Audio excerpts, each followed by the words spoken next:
మాజీ మంత్రి కేటీఆర్ కి ఏసీబీ నోటీసులు ఇచ్చింది. ఈ నెల 6న విచారణకు హాజరు కావాలని నోటీసులు పంపింది. ఫార్ములా ఈ కార్ రేస్ కేసులో కేటీఆర్ కు ఏసీబీ అధికారులు నోటీసులు ఇచ్చారు.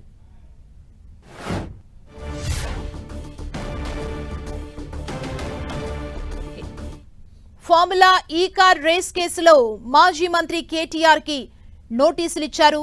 ఈ నెల 7న విచారణకు హాజరు కావాలని ఇప్పటికే ఈడీ నోటీసులు ఇవ్వడం జరిగింది. మాజీ మంత్రి కేటీఆర్ కి ఏసీబీ అధికారులు నోటీసులు ఇచ్చారు.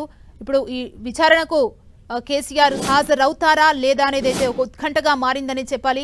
మాజీ మంత్రి కేటీఆర్ కు ఏసీబీ అధికారులు నోటీసులు ఇచ్చేందుకు గ్రౌండ్ వర్క్ ని ఇప్పటి వరకు చేసుకున్నారు. తాజాగా ఈ నోటీసులు ఇవ్వడం జరిగింది.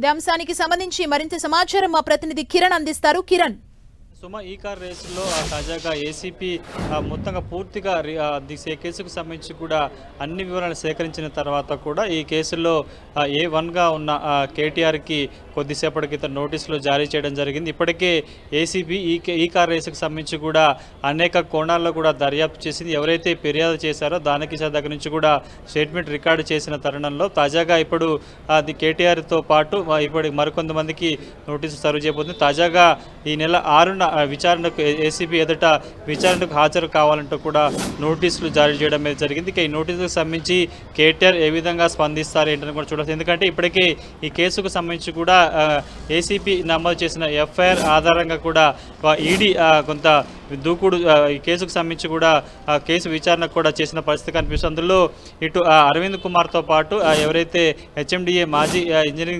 చీఫ్ ఇంజనీరింగ్ ఉన్నారో అతడికి కూడా నిన్న విచారణకు రావాల్సి ఉండగా కొంత సమయం కొన్న పరిస్థితి కనిపిస్తుంది. కానీ ఖచ్చితంగా 8-9 తేదీల్లో కూడా రావాలంటూ కూడా వారికి మరొకసారి నోటీసు సర్వ్ చేసిన నేపథ్యంలో ఇక ఈ కేసుకు సంబంధించి ఇక్కడ ఎప్పటికే ఏసీబీ అన్ని ఆధారాలు సేకరించిన తరుణంలో కూడా ఈడీ కూడా ఈ నెల 7న ఒకసారి కేటీఆర్ను కూడా విచారణకు రావాలంటూ కూడా నోటీసు సర్వ్ చేసిన నేపథ్యంలో తాజాగా ఏసీబీ నోటీసులు జారీ చేసిన నేపథ్యంలో ఆయన విచారణకి హాజరవుతారా లేదా ఏం జరుగుతుందని కూడా మనం ప్రస్తుతానికి చూడాల్సి ఉంటుంది. ఈ కేసుకు సంబంధించి కూడా ఏసీబీ అన్ని కోణాలు, ఎందుకంటే రాజకీయంగా ఇటు కొంత దుమారం రేపుతున్న ఈ కేసుకు సంబంధించి కూడా ఇప్పటికే పలుమార్లు కేటీఆర్ ఈ కేసుకు సంబంధించి కూడా అనేక అంశాలను కూడా ప్రస్తావించారు.